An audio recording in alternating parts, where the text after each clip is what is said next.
Las fracturas de la órbita ocular son comunes y difíciles de manejar.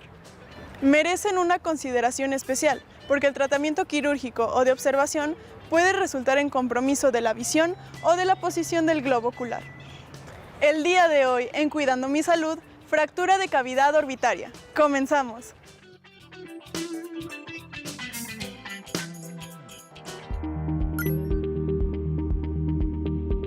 Tratamientos.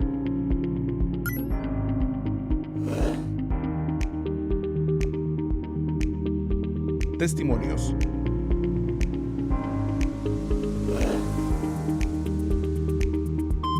Preguntas.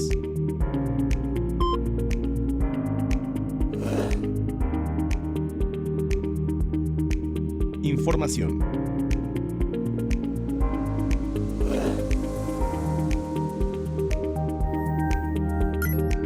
Recomendaciones. Cuidando mi salud.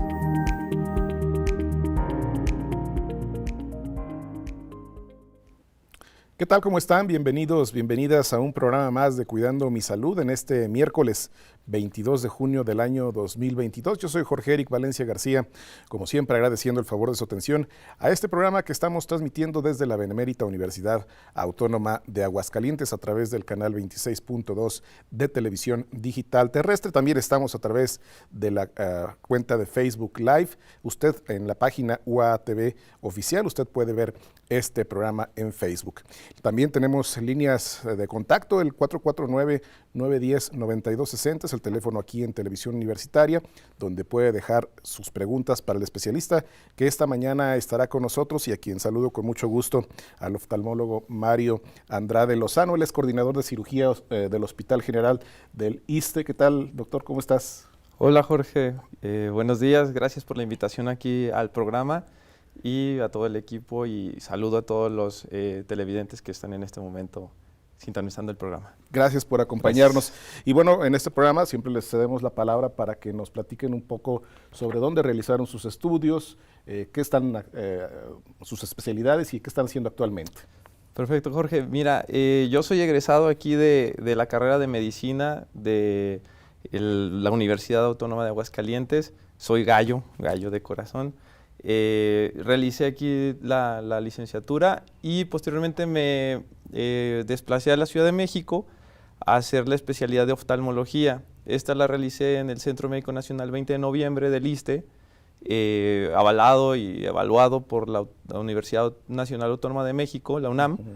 Y posteriormente todavía hicimos un posgrado todavía en alta especialidad en oftalmología, relacionada a la cirugía de órbita, párpado ciliar lagrimal, que en general se engloba en una sola palabra que se le llama oculoplástico o oculoplástica, según la situación. Muy bien, muchas gracias. Vamos ahora a presentarles una pequeña cápsula que habla precisamente sobre estas fracturas orbitarias.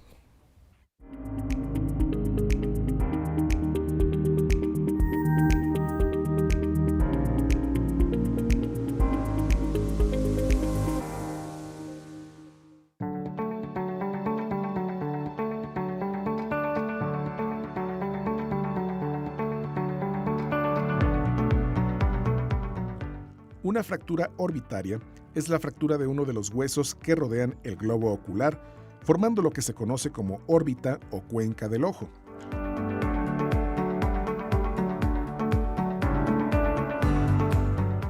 Por lo general, este tipo de lesión se produce por un trauma causado por un golpe fuerte con un objeto sin punta o filo cuando algo golpea muy duro el ojo.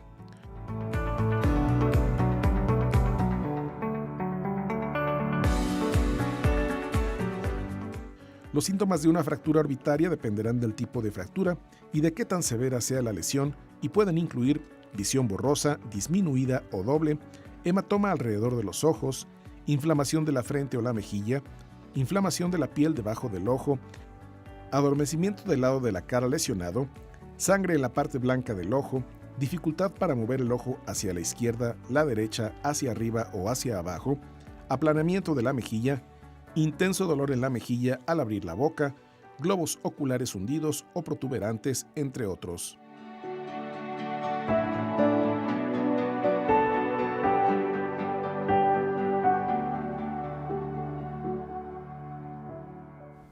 Muy bien, pues esta es nuestra cápsula introductoria en el tema que estaremos abordando esta mañana con el doctor Mario Andrade Lozano. Y bueno, me gustaría preguntarte, doctor, primeramente, pues, ¿qué es la órbita ocular? ¿Qué elementos compone esta órbita?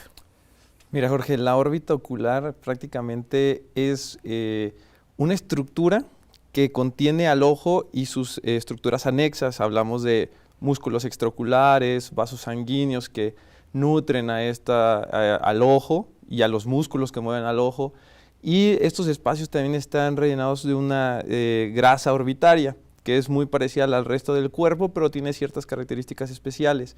Además de que pasan nervios que también nos dan la sensibilidad del ojo, el famoso nervio óptico, que es el nervio que va del ojo, que lleva toda la información que recibe el ojo de la luz del ambiente para enviarlo hacia el cerebro para nosotros poder tener una imagen donde nos estamos, del ambiente donde nos estamos desenvolviendo. Aquí la importancia de esto es que lo contiene en un espacio rígido, porque es una cavidad formada por 7 huesos diferentes.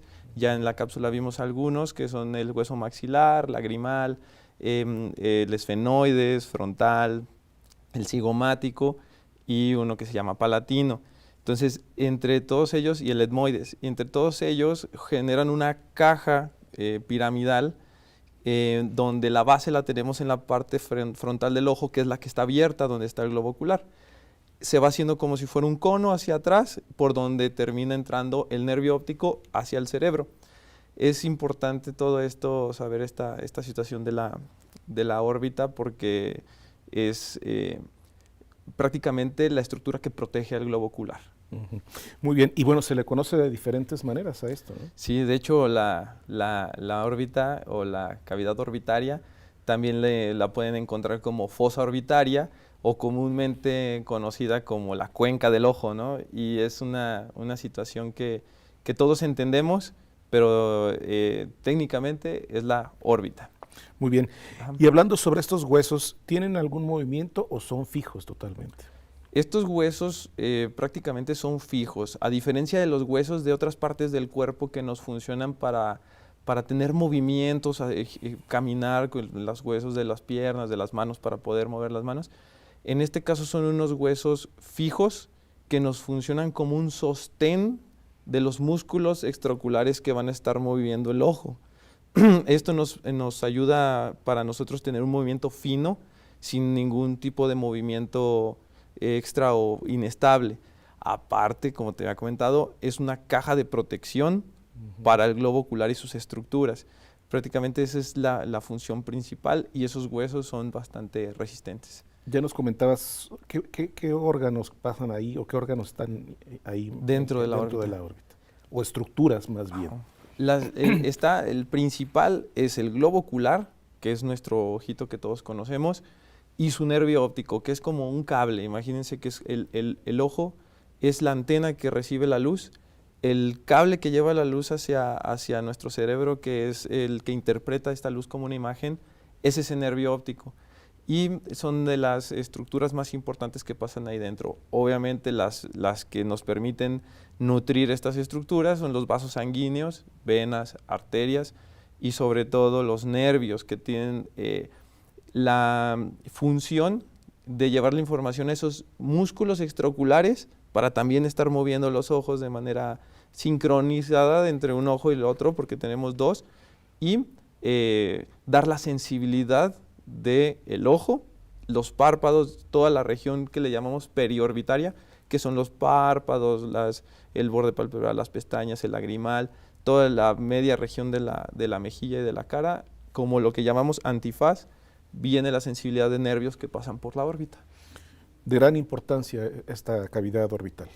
Claro, para de nuestro cuerpo. De hecho, la situación en la que está en el macizo facial, en la parte anterior del cráneo, nos mantiene en una relación muy estrecha con la parte anterior del cerebro, en la parte superior de la órbita, que le llamamos techo, en la parte interna o nasal e inferior, tenemos la relación con la vía respiratoria, que es los senos paranasales, y en la parte externa, que es una de las paredes más fuertes, está en relación pues con la región de la sien o la región temporal, que pasan bastantes estructuras importantes por ahí. Muy bien. Y bueno, el programa que estamos tratando esta mañana, fracturas de cavidad orbitaria, me gustaría que nos platicara un poco sobre esto. ¿Qué son las fracturas? Una fractura, Jorge, nosotros le llamamos una solución de continuidad. ¿Qué significa de un hueso? ¿Qué significa esto? Que un hueso en su trayectoria se rompe, ya no es continuo, es un desplazamiento, una ruptura y un desplazamiento del mismo.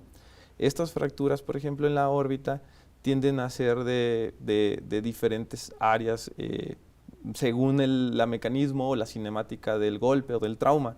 Entonces nosotros tenemos que tener un ojo clínico bastante preciso para distinguir en qué área de la órbita se encuentra esta lesión. Pero esa ruptura del hueso nosotros lo llamamos fractura. Fractura, muy bien. Y ya veíamos en la cápsula introductoria de qué manera se pueden dar. Vimos a un pelotero que le pegan directamente en la cavidad, o los boxeadores, pero ¿de qué otra manera se fracturan esta cavidad? Prácticamente las fracturas orbitarias son causas de accidentes, son accidentes. Pueden ser por cuestiones deportivas, por ejemplo el box, un golpe de una pelota de béisbol, ya se imaginarán, sí, no debe fuertísimo, doler. que van a veces hasta 100 kilómetros por hora. Por ejemplo, golfistas también tienen este tipo cuando no ven la pelota, también tienen problemas de golpes en la órbita. Entre otros accidentes automovilísticos que también no son poco comunes, prácticamente son politraumatizados, que incluye lo que es cráneo. Siempre hay que estar revisando que no haya una fractura en la órbita. Casi siempre los pacientes tienen signos clínicos que nosotros ya sospechamos, que mencionaban en la cápsula, por ejemplo, los moretones en los párpados, la inflamación alrededor de los párpados, alrededor del ojo, un ojo rojo. Nosotros podemos sospechar y más que nada descartar que no haya un tipo de estas lesiones. Otra que también no es poco común y a lo mejor sobre todo en épocas abrileñas son, por ejemplo, las agresiones entre personas. También es muy común que sean traumas faciales y tengamos alguna alteración en la estructura ósea de la órbita, en este caso fracturas. ¿Tienen que ser golpes muy fuertes o, por ejemplo, voy caminando y me resbalo y me caigo y me pego totalmente? ¿Se puede fracturar ahí? Sí, se puede fracturar. Me ha tocado ver pacientes, por ejemplo, que tienen a lo mejor ya una edad avanzada, tienen a lo mejor dificultad a la deambulación y con un pequeño tropezón y no poder meter la mano y tienen un golpe de su propia caída, de su propia altura al suelo, pueden tener este tipo de fracturas. También tuve una situación bastante particular en un paciente que jugó fútbol un día, tuvo un choque prácticamente cuerpo a cuerpo sin involucro directo de la órbita en una estructura rígida. Al sonarse la nariz, ¡pum!, se sonó la nariz y ocasionó una fractura por la fuerza con la que se sonó la nariz. Esa es la relación que les comentaba previamente sobre el sistema de la vía respiratoria también con la órbita. Estos huesos a veces se pueden medio lesionar o se medio fracturan, quedan débiles y solamente con una simple limpieza de nariz fuerte con ganas, hizo una ventana y se fracturó ese huesito. Entonces hay que tener bastante cuidado. Claro. Oye, doctor, y tú ya con tu experiencia en tu consultorio, ¿cuál es la principal causa por fractura de la cavidad orbitaria? La mayoría de las causas son accidentes automovilísticos que no traen el cinturón de seguridad, que se proyectan prácticamente a lo que es el tablero del auto, y las peleas interpersonales, las agresiones con terceras personas. Muy bien.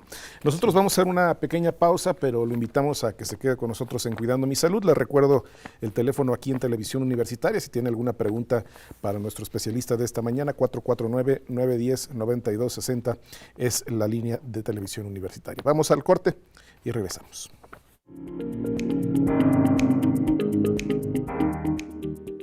Un golpe fuerte en la cara puede fracturar cualquiera de los distintos huesos que forman la órbita. La cavidad ósea que contiene el globo ocular, los músculos, los nervios, los vasos sanguíneos, así como las estructuras que drenan las lágrimas.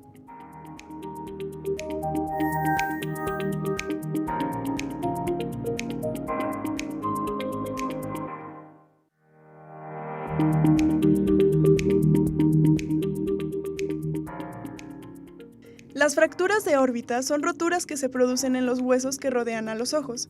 Existen dos tipos: fractura del reborde orbitario, que implican la ruptura del borde de la órbita; fracturas tipo blowout, que afectan solo a la pared interna o al piso de la órbita y mantienen un borde sano.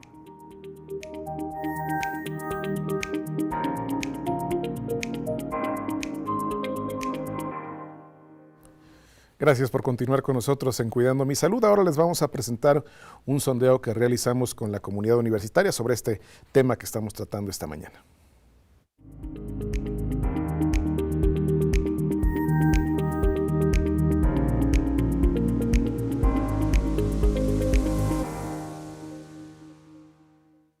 ¿Cuáles son los riesgos de tener una fractura cercana al ojo? Bueno, pues puede ser pérdida de la vista o que te afecte en tu forma de visión, ya sea que te empieces a ver borroso o algo por el estilo, o incluso el que llegue a afectar a otros órganos. Pues pérdida de vista principalmente, también puede ser parcial, total, y la rotura del hueso. Bueno, la situación que puede ser es que te quedes ciego, lastimarías el ojo, no podrías ver, tener una infección que se te haga cercana al ojo y perder la vista. Probablemente pensaría que pérdida parcial o total de la vista, probable ceguera, quizá repercusiones a corto o largo plazo. Yo pienso, en mi opinión, pues yo diría que la fractura en el ojo sería, pues, cerca del ojo, pues que te podría también dañar, tal vez el ojo, lastimártelo y también, pues, lastimar tu cara y también el hueso que tienes aquí, que, pues, también, pues, es una parte esencial del cráneo que, pues sí, podría ser muy riesgoso tener esa fractura. Súper bien. ¿Y cuáles crees que podrían ser de las principales consecuencias de tener una fractura cercana al ojo? Bueno, pues podría ser lo mismo, que sería afectar otros órganos o el llegar a perder la vista por completo, ya no poder recuperarla. Muy bien. Muchas gracias. El peor de todo, quedarte ciego. Pues pérdida de la vista principalmente. Muchísimas gracias. Gracias. Sí. Problemas visuales, quizá también estragos o consecuencias a la visión, no sabe.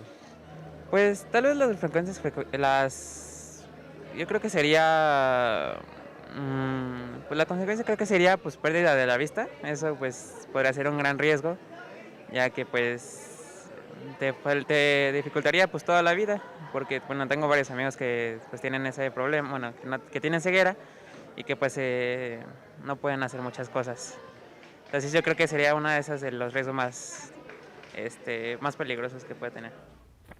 Muy bien, pues ahí la opinión de los universitarios sobre esta temática. No están tan mal, ¿verdad? Sus respuestas. No, claro que no. De hecho, dieron yo creo que en el punto más importante, que es la pérdida visual. Una de las posibles complicaciones o efectos que pueda tener un trauma tan fuerte o que cause una fractura orbitaria.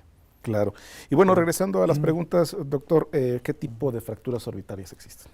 Las fracturas orbitarias las podemos nosotros catalogar como en dos grupos grandes, que es la parte de la fractura del reborde orbitario, que son unas fracturas más complejas, porque muchas veces no solamente involucran la cuestión de la vista, la cuestión de los movimientos oculares, sino también la masticación, porque nuestro hueso, por ejemplo, lo que es el maxilar, el cigomático, son base, son apoyo de nuestra masticación al momento de estar comiendo, de estar haciendo movimientos al hablar también, entonces los movimientos bucales.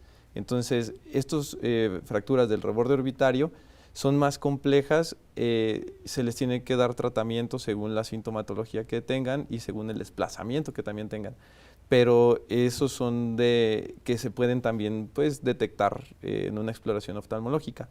La otra grande grupo de tipo de la o tipificación de la fractura de órbita son las fracturas internas, de las paredes internas de la órbita, ya sea techo de la órbita, como les comentaba que es como una pirámide, la tenemos la parte superior techo, pared medial pegado a la nariz, pared lateral o piso. Entonces ese tipo de fracturas también están abordadas de la misma manera, pero muchas veces se deciden tratamientos diferentes según sea el caso.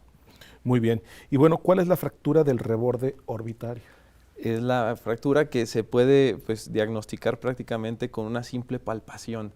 El reborde orbitario lo podemos entender como todo la orillita del huesito donde tenemos el ojo alrededor. Nosotros lo podemos palpar. Ese reborde tiene unas características muy especiales. Los oftalmólogos o los especialistas en esta área ya sabemos cómo es la anatomía normal, entonces al momento que tenemos un paciente que llega con un trauma periorbitario u orbitario, un golpe muy fuerte, que tiene sospecha de una de estas fracturas, con la simple palpación nosotros podemos detectarla. Estos huesos normalmente son el frontal, cigomático y maxilar, que son los más comunes que están aquí en el reborde orbitario.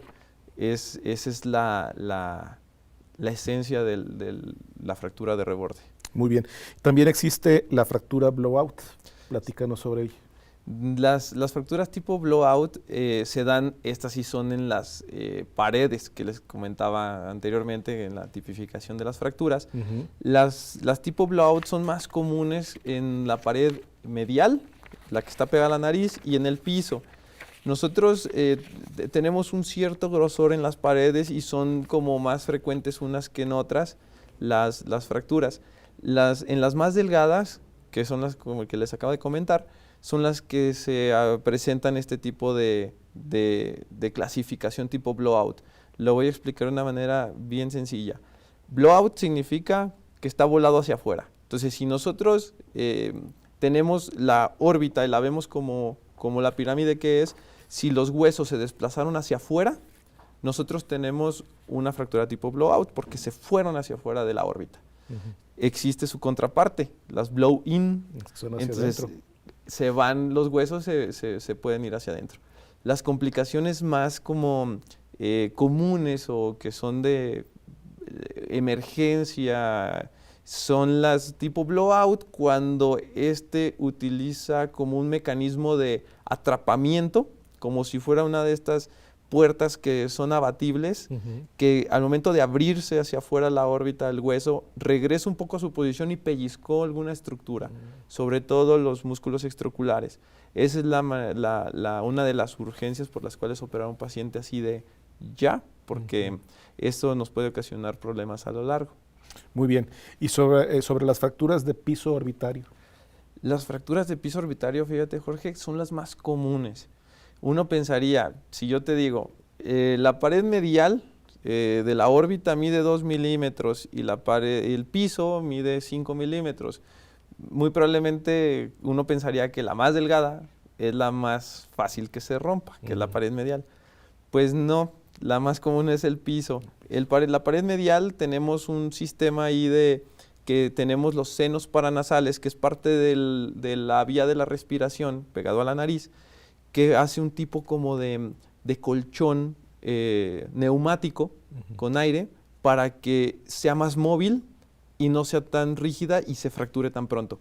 Entonces el piso es la segunda más delgada y esta sí tenemos bastante incidencia de presentar una fractura de piso. Las fracturas de piso son las más comunes y son las que entre comillas, tenemos más variedad de posibilidades para poder reparar. Claro. Y bueno, la sintomatología debe ser muy variada, ¿no? ¿Cuál es la Sí. principal cuando ya dices, bueno, sí trae fractura? Si es de reborde, como te comentaba, en la simple palpación del reborde orbitario, tú puedes ya diagnosticar una fractura. La sintomatología más común muchas veces pueden pasar desapercibidas porque tuvo un golpe, se inflamó, no tuvo pérdida visual y de repente el paciente se hizo un estudio de imagen de la cabeza y de repente salió ahí una fractura vieja. En traumas o en golpes agudos, para poder sospechar uno que había comentado previamente, es un antecedente de tener un golpe en la región orbitaria o preorbitaria que tiene un moretón, una inflamación en los párpados, que pueda tener baja visual. Otra de las más importantes y que en el sondeo, por ejemplo, alguien por ahí iba, pero no comentó bien, es los movimientos oculares. Los movimientos oculares nos dan bastante información sobre si hay alguna lesión en los huesos de la órbita. También, por ejemplo, el hundimiento del ojo, que se llama enoftalmos, que es porque se abre una de las paredes de la órbita, el contenido se proyecta hacia esta otra parte, por ejemplo, la más común, que es el piso de la órbita.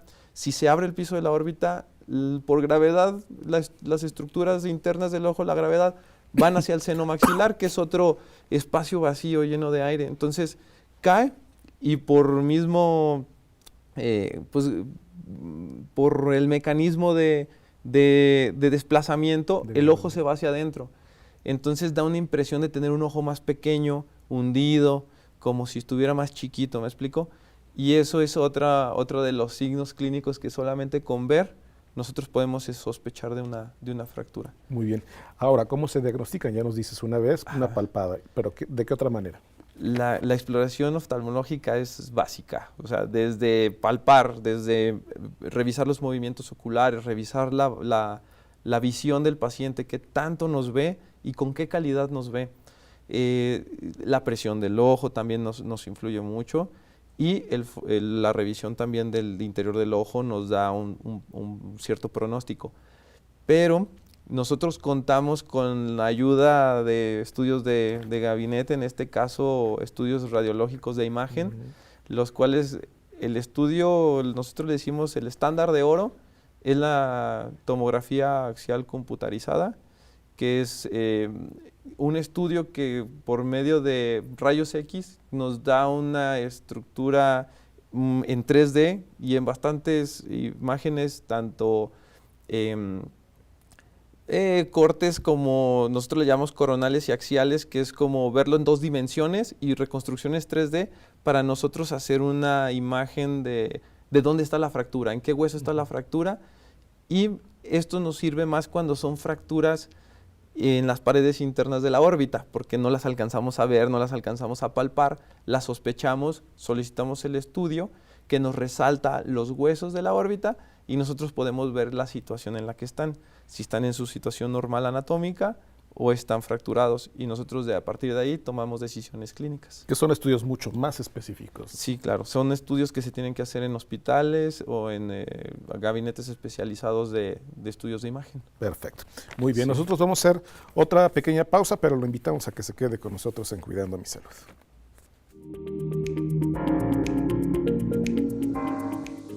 La cavidad orbitaria también incluye los párpados y las glándulas que producen lágrimas, también llamada cavidad del ojo, cuenca del ojo y órbita.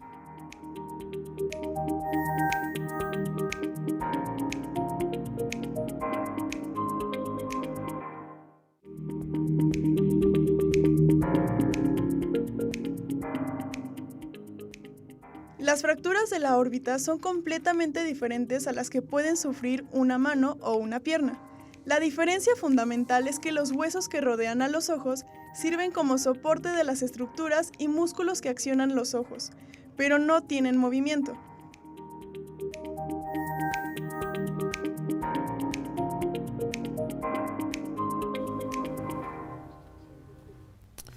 Ahora les presentamos la colaboración del Departamento de Cultura Física y Salud Pública, que hoy nos vienen a hablar sobre los ejercicios con dorsales, tríceps y deltoides posterior.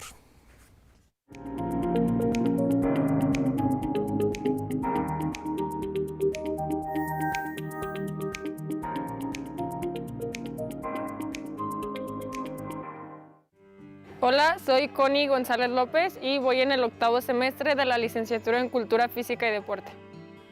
El día de hoy vamos a llevar a cabo una rutina de hipertrofia que se puede adaptar en casa, esta con el fin de trabajar músculos que hacen jalón. El primero de ellos es el dorsal. Este es un músculo que pertenece al grupo extrínseco de la espalda, que se encarga de la extensión, de la aducción y la rotación lateral del miembro superior. También vamos a trabajar bíceps, el cual tiene la función de la flexión y la supinación, aparte de que le da soporte a la cabeza del húmero y esto hace que no se salga de la articulación glenohumeral. Por último, vamos a trabajar lo que es el deltoides posterior. Este es un músculo el cual su motor principal es la extensión horizontal y como motores accesorios también hace lo que es la abducción y la rotación externa. Remo horizontal a una mano. La mancuerna se toma con una mano en semipronación, la mano y la rodilla opuestas van apoyadas sobre un banco. La espalda fija, se inspira y se tira la mancuerna lo más alto posible, llevando el codo bien hacia atrás. Se expira al final del movimiento.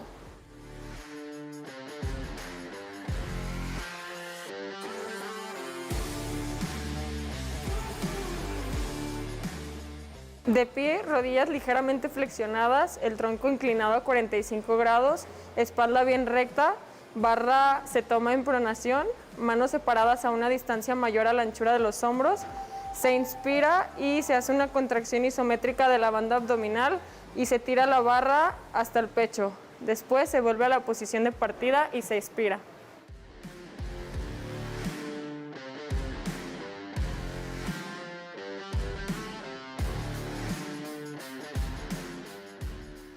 Dominadas en barra fija. En suspensión en la barra, manos muy separadas en pronación, se inspira y se efectúa una tracción hasta que la nuca llegue casi a tocar la barra.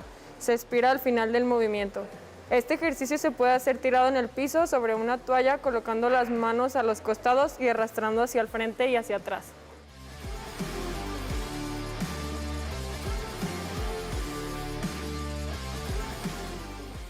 Curl de bíceps alterno con supinación. Sentado, una mancuerna en cada mano tomadas en semipronación. Se inspira y se flexionan los codos efectuando una rotación externa de la muñeca. El movimiento finaliza haciendo una flexión, elevando los codos y expirando al final.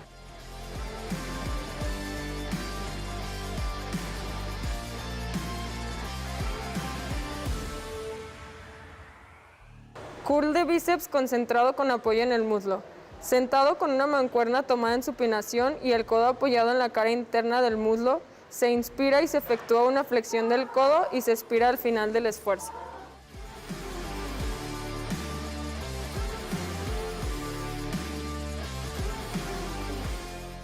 Curl de bíceps alterno tipo martillo.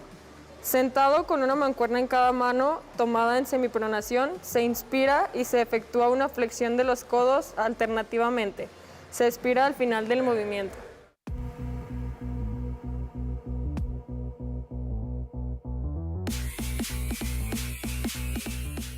Elevaciones pájaro con mancuernas. Sentados con el tronco inclinado hacia adelante, manteniendo la espalda recta, los brazos colgando, una mancuerna en cada mano, se inspira y se elevan los brazos hasta la horizontal. Se expira al final del movimiento.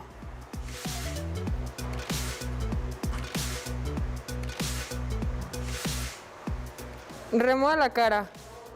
Se agarran las dos asas que tiene la cuerda y se tiran hacia la mitad del pecho mientras se abren los codos hacia los lados. Posteriormente se tiran las manijas hacia afuera para estimular los músculos. Exhala durante esta parte.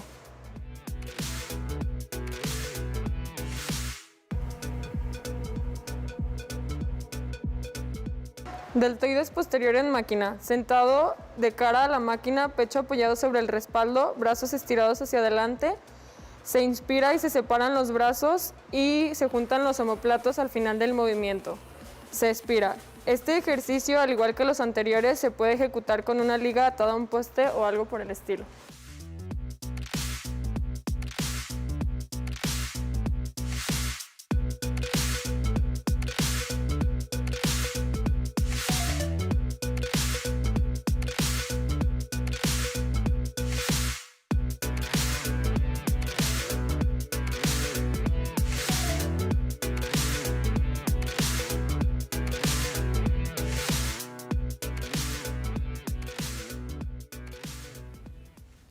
Gracias al Departamento de Cultura Física y Salud Pública por estas cápsulas de activación física que nos proporcionan. Y bueno, vamos a continuar con nuestro programa de esta mañana.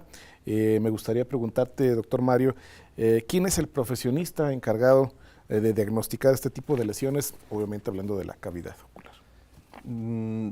La pregunta prácticamente tiene una respuesta. Es el cirujano de órbita. No hay otro especialista que tenga el conocimiento de las estructuras orbitarias tan clara y tan memorizada como un cirujano de órbita, ya que al momento de tener una fractura de este tipo, sobre todo hablo de la pared lateral, piso y medial, estamos hablando de las estructuras oftalmológicas ahí más importantes. Entonces, el cirujano de órbita tiene en mente todas las técnicas actuales que tenemos para poder acceder a este hueso que está afectado y resolverlo de manera quirúrgica. Nosotros buscando mantener el resto de las estructuras que no están involucradas para que nos funcionen como acceso hacia el hueso que está lesionado, evitar alguna complicación o daño por la misma herida que nosotros podemos hacer. Existen abordajes que ni siquiera dejan cicatriz en la piel, podemos entrar por dentro del párpado inferior y muchas veces la gente no lo sabe. Entonces es importante tener el conocimiento de que los cirujanos oftalmólogos especializados en cirugía de órbita, que existimos y que puedan acercarse o que puedan saber que nosotros podemos resolver estos problemas sin dejar como tantos estragos por la misma reparación, ¿me explico? Platicábamos fuera del corte de algunos especialistas que también realizan este tipo de operaciones. Claro. Hablamos específicamente de los maxilofaciales, ¿no? Exacto. Ellos no están preparados para esto. Sí tienen parte del entrenamiento que ellos manejan en la cuestión maxilofacial. Ellos ven todo lo que es el macizo facial, tienen un entrenamiento para resolver. Muchas veces son fracturas complejas, como comentaba de alguna manera, las cirugías las fracturas que incluyen otras partes de la masticación, ellos son los expertos. Por ejemplo, fracturas de piso, reborde orbitario que incluyen maxilar, incluyen mandíbula. Muchas veces operamos en conjunto con ellos. Nosotros como expertos de la órbita y el cuidado de las estructuras oculares, y ellos expertos del macizo facial y del sistema de masticación. Entonces, no es tampoco como que sea una lucha de quién lo haga, pero nos complementamos bastante bien. Entonces, aquí la idea es que el abordaje hacia el paciente sea multidisciplinario y sea el mejor abordaje para tener el mejor resultado en pro del paciente. Entonces, muchas veces trabajamos de mancuerna con los cirujanos maxilofaciales, pero las estructuras oculares, nosotros somos los que tenemos ahí el dominio del conocimiento de cómo cuidarlo, cómo mantenerlo sin ninguna afectación. Oye, doctor, y son pocos los especialistas, ¿no? Como tú. En Aguascalientes sabemos pocos. Realmente, a lo mejor hasta los podemos contar con 2 manos, pero en el país estamos ya aumentando el número de cirujanos de órbita para poder ofrecer a todos los pacientes en todos los rincones del país este servicio que muchas veces es infravalorado en la importancia de las fracturas de órbita, porque como suelen ser pacientes politraumatizados que a lo mejor tienen una fractura de un brazo, de una pierna, y muchas veces a lo mejor se les da más importancia eso, ¿no? a eso que a lo de lo oftalmológico, lo ocular. Entonces no hay que perder esa importancia que tienen nuestra vista, uno de los sentidos más importantes, y que puede tener algunas secuelas si no se maneja de manera adecuada. Precisamente hablando de las consecuencias, el que no se atiendan en forma y en tiempo estas fracturas, ¿qué sucede? Ya hablamos de pérdida de vista, pero sí. ¿Qué más podría suceder? Sí, claro.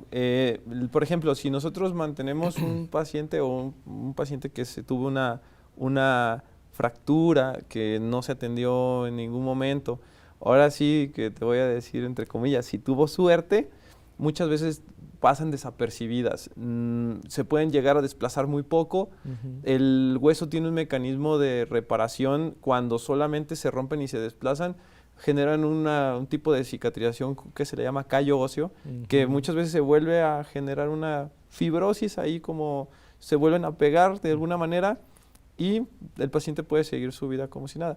Pero cuando son fracturas grandes, fracturas que hay pérdida a veces del hueso que se va hacia otro lado y ya no se pone en su lugar, el estrabismo restrictivo se le llama, que es cuando nosotros podemos llegar a tener visión doble al tener este tipo de consecuencias a corto, mediano o largo plazo de una fractura de órbita. Es lo más incómodo para el paciente, de manera funcional, porque implica la vista.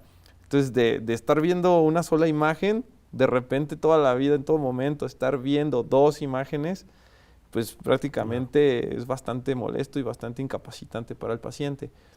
Otras de las más comunes es ese hundimiento ocular. Ese hundimiento ocular, mientras no se desplace el ojo hacia abajo, hacia arriba o hacia los lados, el paciente puede estar viendo una sola imagen, y ahí se maneja más como una situación más reconstructiva estética. ¿Me explico? Porque a lo mejor se ve hundido, pero el paciente no tiene afectaciones en su calidad de vista. ¿Me explico? Pero muchas veces en la apariencia pues se ve un ojo hundido, como que si uno dice, me veo diferente, ¿no? O sea, la simetría facial influye muchas veces en el autoestima del paciente. Entonces, eso es otra de las consecuencias, son las dos consecuencias más comunes. La otra es que tenga disminución de la sensibilidad del área periocular, como comentaba, del área del antifaz de los ojos, pueden llegar a tener esa disminución de la sensibilidad o tener otro tipo de calambritos, se le llaman disestesias, que son alteraciones en la sensibilidad, y eso también puede llegar a ser un poco incapacitante. Muy bien. Vamos a nuestra última pausa aquí en Cuidando Mi Salud, pero lo invitamos a que se quede con nosotros en el último bloque.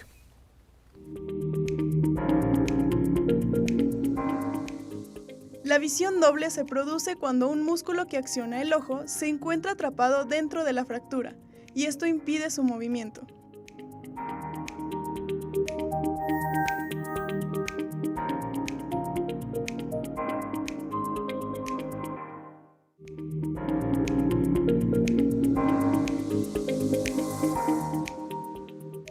Ocasionalmente, los músculos atrapados dentro de una fractura pueden producir dolor con los movimientos.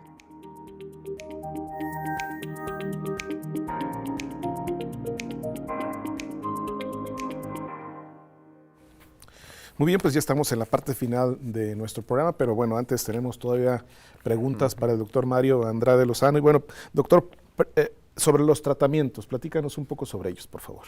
Ok, los tratamientos pueden ir desde una situación conservadora, que le llamamos, donde solamente se dan tratamientos, ya sea intravenosos, un medicamento intravenoso o vía oral tomada una pastilla, y vigilancia, obviamente a lo mejor vigilancia con estudios de radiología que nos van dando una pauta de que esta fractura se va resolviendo de manera favorable para el paciente, hasta tratamientos quirúrgicos. Los tratamientos quirúrgicos son cuando ya vemos alguna de las complicaciones que ya hemos estado viendo, y sobre todo sobre el porcentaje del hueso afectado según la pared afectada. En estos casos, muchas veces nosotros de manera preventiva, para evitar complicaciones a largo plazo, como comentábamos anteriormente, se hace de manera inmediata el tratamiento, ahora sí que decir como de una manera en corto plazo, los primeros días, 3, 4 días de que se hizo el evento traumático en la órbita, la fractura, o muchas veces podemos llegar a esperar. Ahora sí que le decimos entre comillas a que se enfríe el cuadro, o sea, que se desinflame cuando ya vemos que no hay una complicación urgente. Podemos esperar a lo mejor 7, 10 días posterior al evento para poder reparar estos huesos con ya mayor tranquilidad. Si no es un tratamiento conservador, prácticamente hacemos tratamiento quirúrgico. Platícanos sobre este tratamiento quirúrgico. ¿Cómo se reparan todos estos huesos? Nosotros como cirujanos de órbita, las cirugías, por ejemplo, tratamos de que sea lo menos invasivo posible. Por lo mismo, para que tenemos cierto entrenamiento para poder hacer cirugías sin cicatriz visible en la piel, dentro del ojo. Por ejemplo, si tenemos fracturas, ya sea de pared medial, del piso, nosotros podemos entrar por la parte interna del párpado y hacer toda la reparación. Nosotros prácticamente entramos, vemos la fractura y nosotros tenemos que reparar ese, digamos, hueco que queda del hueso roto. Muchas veces no podemos reutilizar ese hueso porque a veces se hacen muchos pedacitos. Claro. Entonces no lo podemos recolocar, no lo podemos acomodar. Entonces nosotros tenemos insumos quirúrgicos especiales para recuperar esta función que hacía ese hueso. Muchas veces utilizamos, las más comunes son mallas de titanio que van atornilladas al reborde orbitario muchas veces, que es el más macizo, el más fuerte de la órbita, y nosotros recuperamos simulamos ese hueso que estaba previamente ahí. O también tenemos otros materiales pues más novedosos, como unos materiales parecido como a lo que es el unicel, que es polietileno poroso, que es son mini placas que se ponen y ahí se quedan dentro del ojo para siempre. No hay necesidad de nosotros estarlas retirando en algún momento. Sustituyen la función del hueso, de la órbita, y prácticamente nosotros resolvemos el problema en una cirugía de aproximadamente 1h30, 2 horas. Claro. Y bueno, me imagino que la innovación, la tecnología interviene mucho para esto, ¿no? Sí, de hecho, cada día que pasa, muchas veces ya nos están ofreciendo nuevos materiales más amigables, porque no deja de ser un cuerpo extraño dentro de la órbita. O sea, ya sea una malla de titanio, ya sea una estructura de polietileno poroso, muchas veces son rechazados por el cuerpo, aunque sean lo más novedoso, y cada vez vamos avanzando para que sea de lo más amigable para los tejidos del ser humano y evitar complicaciones también de estas propias cirugías. Claro. La pregunta yo te decía, cuando se nos rompe un brazo o una pierna, lo primero que hacen es ponernos un yeso, ¿no? Claro.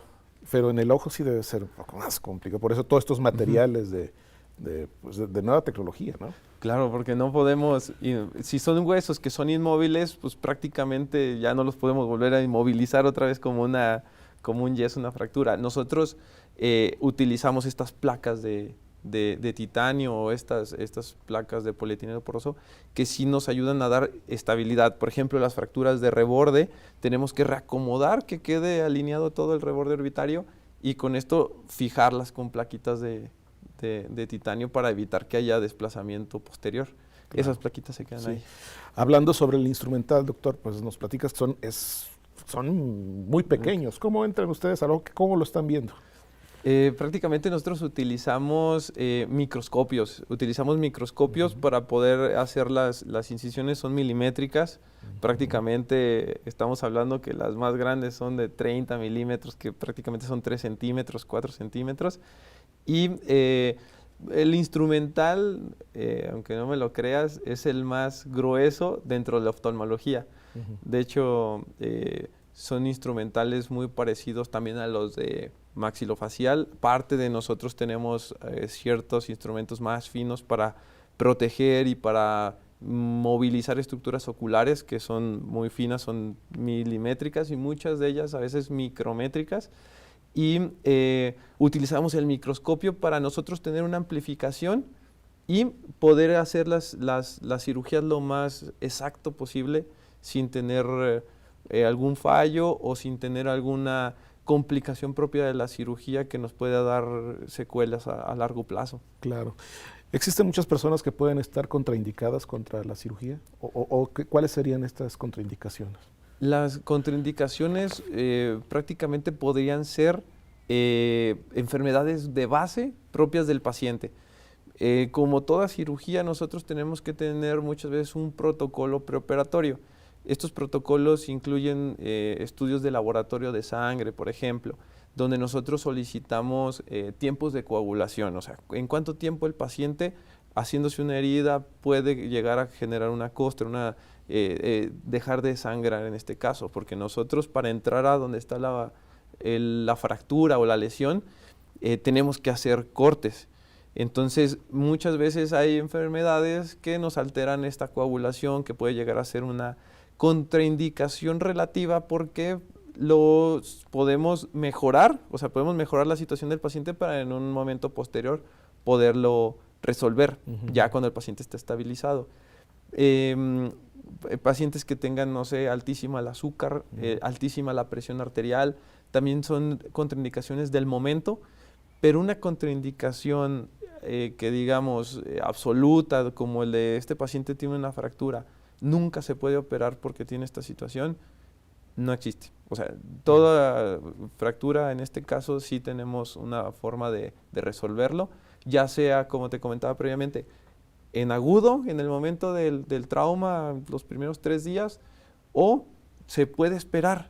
Entonces, mientras no existe una urgencia como ese mecanismo de trapdoor que te comentaba, que era un atrapamiento de las estructuras, que eso sí nos implica una emergencia en el momento, sobre todo en niños, que nos puede ocasionar complicaciones inmediatas, sí necesitamos que el paciente esté bien preparado para este procedimiento. Pero si no lo preparamos y en cuestión de 10 días, 15 días, se puede realizar el procedimiento con un paciente estable, ya sin contraindicaciones relativas en ese momento. Claro que sí. Pues un mensaje final rápidamente, doctor. Pues simplemente protección. La protección ocular es importante y no solamente para evitar fracturas orbitarias, por ejemplo, en actividades deportivas, en actividades de trabajo, porque también en ciertas profesiones corre el riesgo de tener este tipo de lesiones, de este tipo de fracturas. Evitar completamente estos accidentes con el material y los instrumentos de protección personal, utilizar el cinturón de seguridad en este caso, es importantísimo para evitar estos accidentes y sobre todo, ya como oftalmólogo, una revisión oftalmológica una vez al año es de base para mantener nuestra salud visual y detectar problemas a tiempo, porque si no, luego es demasiado tarde para poderlos corregir. Muy bien, doctor Mario Andrade Lozano, muchísimas gracias por habernos acompañado en Cuidando Mi Salud. Un gusto de haberme invitado para este programa, la pasé muy bien, muchísimas gracias, espero volver a estar acá con ustedes. Claro que sí. Muchísimas gracias también a usted que nos acompañó, lo esperamos el próximo miércoles en un programa más.